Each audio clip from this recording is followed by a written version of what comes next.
Siamo nella seconda domenica di Avvento, dove la liturgia ci propone la riflessione sulla figura di Giovanni il Battista.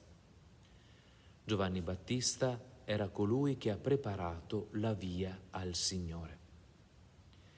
Mi piace applicare la figura di questo grande santo alla figura di Giovanni, un altro, che nel 1223, nella Valle Areatina, aiutò Francesco a rivivere il Natale di Gesù. Giovanni, ci dice Fra Tommaso da Celano, era un nobile di quel luogo, ma sottolinea, proprio l'autore, che era più nobile per lo spirito. Amava, ammirava Francesco, la sua scelta di vita povera e la sua sequela continua al Signore. 3 anni prima di morire, Giovanni prepara alcune cose che Francesco gli aveva chiesto. Ed erano cose perché Francesco, scrive Fra Tommaso, voleva fare memoria di quel bambino nato a Betlemme. E ancora, voleva che gli occhi del corpo intravedessero i patimenti che un bambino aveva sofferto per le cose che mancavano a un neonato.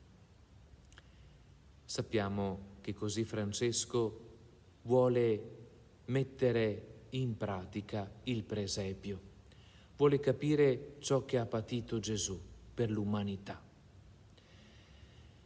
Mi piace pensare che Francesco si serve di un laico che stava facendo il suo cammino di conversione, il suo cammino di sequela al Signore Gesù, aiutando Francesco, chissà in quali cose, le più semplici, quelle che lui gli aveva chiesto, proprio per concretizzare e riportare al cuore gli eventi della vita di Cristo. Possiamo così farci 2 auguri.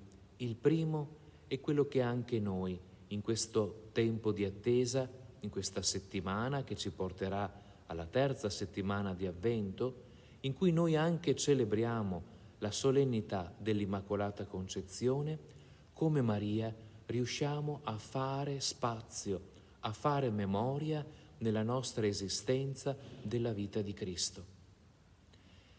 E un altro è che il Signore Gesù lavi i nostri occhi perché possano comprendere meglio i patimenti del Signore Gesù. Pace e bene.